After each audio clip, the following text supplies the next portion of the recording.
Assalamualaikum warahmatullahi wabarakatuh, sahabat semuanya. Jumpa lagi di channel Derek Kiai. Sahabat, masih ada beberapa orang yang tidak percaya akan adanya Tuhan. Mereka ini sering disebut dengan orang-orang yang ateis, orang tidak percaya dengan Tuhan. Mereka menganggap bahwa alam semesta beserta isinya ini tidak ada campur tangan dari Tuhan Yang Maha Esa. Alam semesta ini terjadi dengan sendirinya. Ini menurut mereka orang-orang yang ateis, tidak percaya dengan Tuhan. Manusia kita ini juga terjadi dengan sendirinya, menurut mereka, sahabat. Dan bahkan ada satu pertanyaan dari mereka ini, kalau misalkan Tuhan itu ada,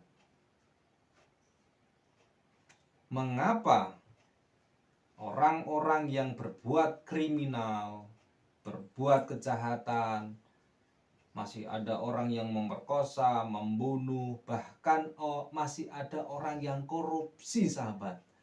Korupsi. Kalau Tuhan itu benar-benar ada, orang-orang yang seperti itu kenapa nggak dilenyapkan saja? Orang-orang yang seperti itu kenapa nggak dihancurkan saja? Jadikan orang-orang manusia yang ada ini yang baik semuanya. Kan kalau misalkan baik, dunia ini kan jadi damai. Itu maunya mereka, sahabat. Maunya orang-orang yang ateis. Gitu. Dari itu mereka nggak percaya Tuhan itu nggak ada, nggak ada Tuhan itu. Tuhan nggak bisa membantu gitu kata mereka, bukan kata saya, kata orang-orang yang ateis, sahabat. Untuk itu, sahabat, ini ada kajian singkat, obrolan singkat Ustadz Nuruddin yang membahas tentang Tuhan itu maunya seperti ini loh. Bukan maunya seperti orang-orang ateis gitu.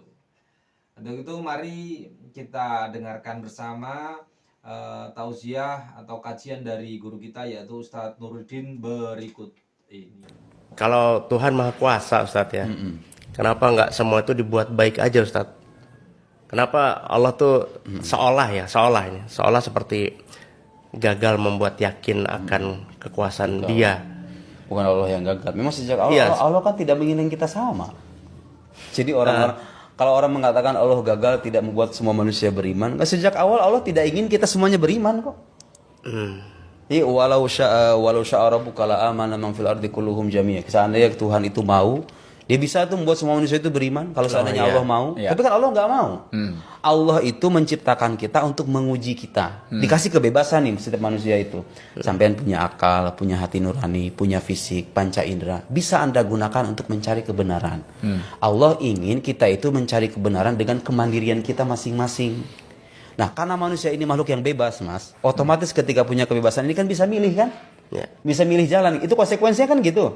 Coba sekarang. Sampean milih mana? Milih jadi benda mati atau makhluk yang punya kemerdekaan dan kebebasan? Lebih istimewa mana gitu maksud saya? Yang kedua.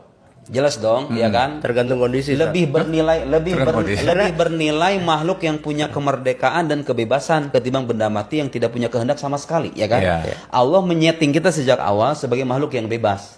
Dengan kebebasan ini, konsekuensinya ada yang mau beriman, ada yang nggak mau beriman. Dan Tuhan memberikan kebebasan. Ingat, kebebasan tapi dengan pertanggungjawaban loh ya. Man syaa falyu'min wa man syaa falyakfur. Yang mau beriman, yang mau kafir itu terserah. Yang jelas nanti kamu akan dimintai pertanggungjawaban atas dasar pilihan itu. Konsekuensinya. Yang pengen masuk neraka ya udah saya masuk neraka. Gitu loh. Nggak ada paksaan sono. Tapi yang jelas nanti Anda akan menerima buah dari apa yang Anda tanam selama di dunia. Ya Allah mewajibkan kita beriman. Tapi ketika Anda ngotot dengan kemauan Anda sendiri, saya tidak, ya sudah. Jadi gini yang harus kita katakan, adanya orang beriman, adanya orang kafir itu konsekuensi dari kebebasan manusia dong. Kecuali kalau kita disetting ulang jadi benda mati. Disetting jadi beriman sampai kayak malaikat gitu. Ini Allah kita Allah ingin kita itu menjemput pilihan kita masing-masing. Oh, Anda sudah berbuat baik, nih rewardnya ya. Oh, Anda nggak mau berbuat baik, pengennya berbuat dosa saja, berbuat maksiat saja, ya sudah, terimalah kesengsaraan di dunia dan tunggu kesengsaraan di alam baka nanti. Itu pilihan kan? Jadi jangan dibilang Allah gagal. Memang sejak awal Allah tidak menghendaki kita sama dan beriman semuanya gitu loh. Ya, gitu. Jadi ini bentuk kemuliaan malah ya jadinya. justru ya kan? Karena diberikan kita tuh menjadi manusia yang bebas. Iya. Gitu kan? Berakal, bebas sehingga kita bisa menentukan nanti, bukan menentukan tapi lebih kita pilih jalan yang ini gitu loh. Jadi kita beda dengan batu. Iya. Kita beda dengan tumbuhan, kita dengan beda hewan-hewan yang lain. Itu suatu kemuliaan gitu loh. Jadi kebebasan itu harusnya kita fungsikan untuk memilih jalan yang tepat. Nah, nanti jadi gini saya sering bilang, dunia ini ibarat sekolah, kita ini ibarat sekolah. Tuhan itu memberikan lembar jawaban yang beragam tuh. Ada orang diuji dengan ini, ada orang diuji dengan ini, gitu kan? Dan dia diberikan kebebasan. Anak sekolah kan bebas, mau ngisi silahkan, nggak mau ngisi juga nggak apa-apa, ya nggak? Tapi nanti kena tanggungnya ya kalau misalnya nggak ngisi, udah kamu nggak naik kelas, jelek, misalnya, ya kan? Nah kita itu sekarang sedang dalam masa-masa ujian.